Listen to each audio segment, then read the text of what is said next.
Well, welcome to Coastal Roots Farm. We are a nonprofit Jewish community farm, and we're dedicated to making healthy produce available to all, accessible to everybody, no matter what economic ability. And we do that by our Pay What You Can farm stand that's down at the Saxony entrance, and we also have we also work with different community organizations to donate produce. Right now we're actually right here in our 8.5-acre food forest, and this is the area that I manage here. What you're looking at over here is actually our silvopasture, and then we are going to be actually working down all the way at the corner there, what I call the panhandle. And we're going to be amending the soil so that we can come back and plant trees. So what is a food forest? So food forest is actually this ancient method of agriculture where people for thousands of years had practiced using the natural forest ecosystem to integrate edible trees, berries, shrubs, understory, and that just kind of was the garden. That was the way of working the land. So nowadays we're kind of bringing this back and using the technology we have now and mimicking nature to create a food forest right here in Encinitas. We've got a lot of Mediterranean climate trees like figs and pomegranates, elderberries, and a lot of different varieties of each of those.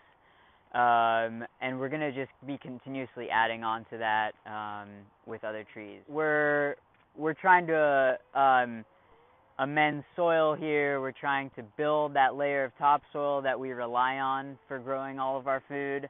It's a big issue in this world that we are losing our topsoil that we rely on, and so what we're trying to do here is really try to just add to it until we create that nice thick layer of humus and soil that will help us in the many years to come. So thank you all for coming, and let's get our hands dirty. What you see here, just to kind of give a little bit more explanation, there's these trenches here all the way down, and they are trenched on contour so that when it rains here, all the rain on this hillside starts to make its way down, and instead of running clear off, we are basically incorporating it into the landscape, letting it sink into the earth, and letting it water our trees.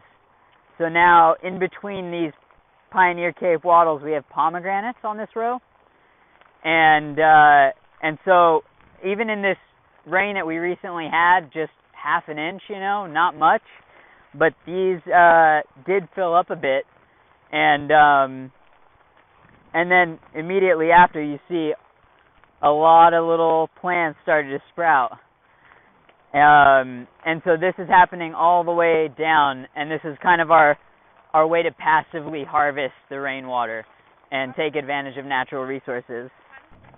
Everybody, this is Damien. Hello. Another educator and farmer with us. Yeah. So what we'll be doing is actually we're going to be working along this fence line here, and I've put out piles of amendment, and we basically will be digging the holes and amending around. So we want to actually dig some significant basins for these trees, because this soil is pretty poor with all the construction that's happened around this area. It's pretty compacted, and so we want to kind of loosen it up a bit and add some organic matter, and then next time we'll come back, we'll plant right into that. So, and then you'll say how far apart? Yeah. So we can basically, what I was thinking was we would have a couple different teams Some folks would be up there, with hose or the pickaxe and kind of working away the soil and opening it up a bit. And then other folks would be filling buckets of amendment and bringing it up. And then once we bring it up, we just want to kind of incorporate it, mix it into the existing soil, and then letting it sit for next time.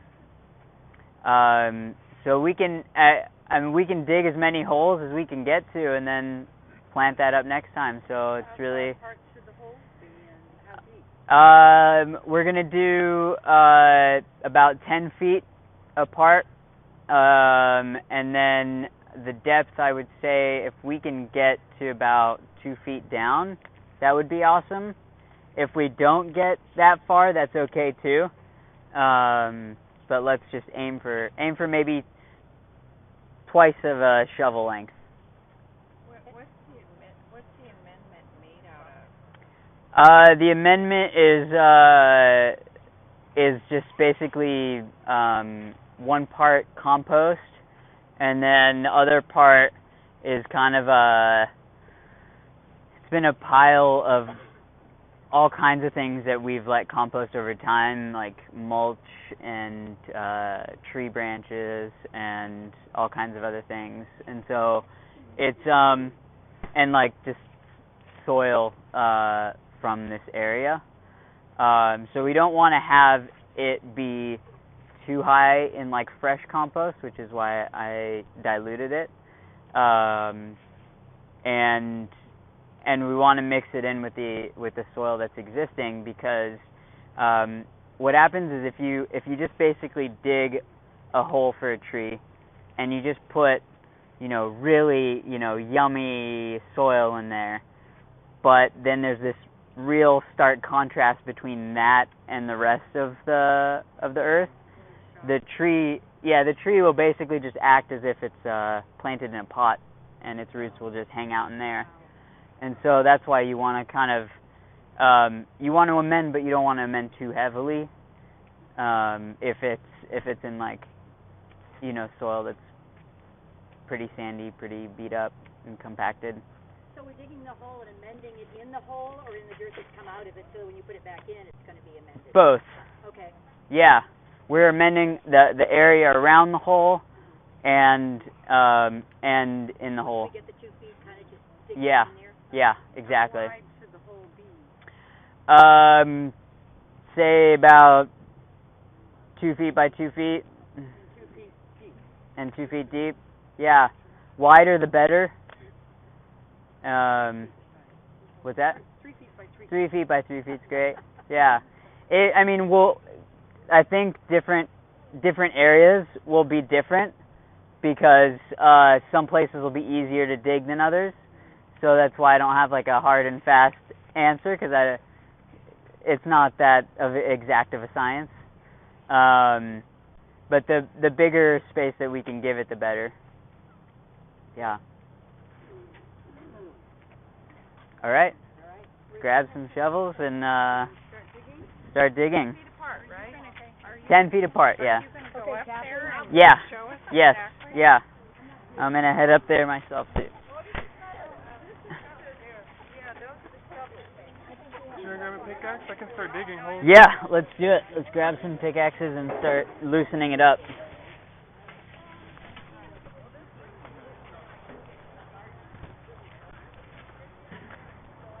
Basically, I'm going to have one pickaxe, you'll have the other. Huh? And we want to come out maybe 4 or 5 feet or so Okay. from the fence. Okay. Oh, this isn't so bad over here. So just kind of open up the space for them. If it's easy to dig in, then a shovel can come in after you. Okay. And just start scooping it out. And we can move, and we can kind of mark the holes for people. Kind of opened it up a little bit, and I noticed that it was actually pretty easy over here to work, which is awesome, and I borrow your shovel. And so what you want to do is kind of hold the shovel so it's pointed straight, and you can either put a foot on it or jump on it and get in there and then just put the soil aside. You can see that some of it was already a little bit amended. This soil is obviously different than that light brown. But pretty soon we'll probably hit the hard pan, and then we'll need one of these pickaxes to get in there again. I think I just might have hit it.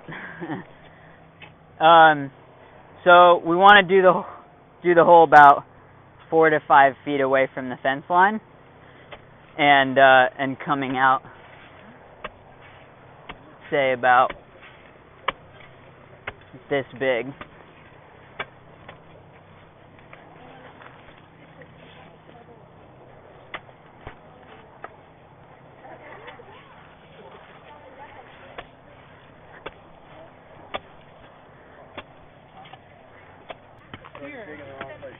You're going to mark us out the holes, otherwise Yeah. we're going to get the job made. Yeah, I'm going to mark out the holes. We're making up stuff. 1, 2, 3.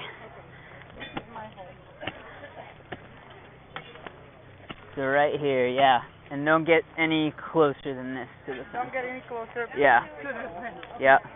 But I can go all the way to the finger. Yes, and you can actually move this. Okay. Yeah, because this is, again, our swale where the water is going to sink into. Cool. Yeah, Keep well, going. Take a break. Oh, you're digging perfect. Is that going to be deep root? No, you're good. That's good. That's perfect. Okay, so that's perfect. That's excellent. So what we'll do now is we have our amendment and we have the soil, and we're gonna want to mix the two. What you'll do is you can make a nice pile. Like, let me see your shovel real quick. Or if you want, you can make a pile right here of 1 and 1, 1 and 1. Try and mix it around so that it's going to be evenly distributed. We don't want it to be like super concentrated in this area because, again, the roots will just spin around in there and stay in that area. We want them to actually break out and go further. So it's okay if we take this whole entire pile and mix it with this. It's going to be fine.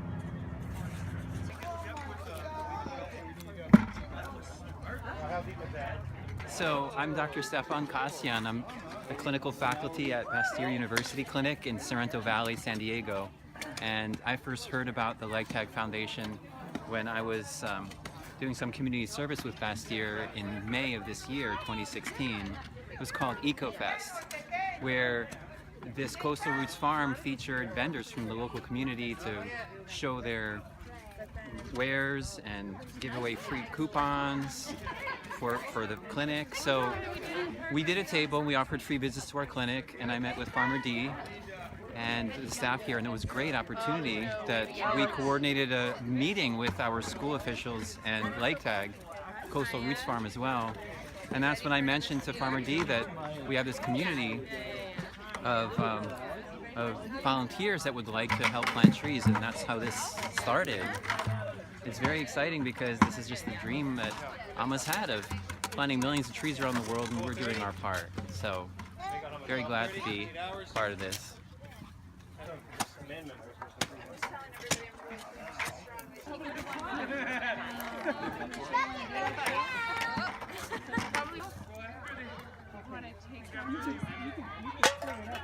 You don't need a big backyard to grow your own organic veggies.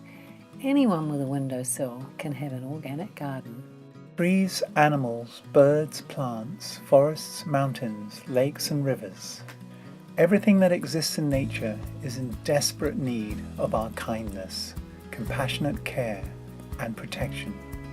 If we protect them, they in turn will protect us. Planting a tree is not only good for nature and for the battle against global warming, it's good for us too. Planting a tree enriches our lives and helps us to feel deeply connected to the natural world.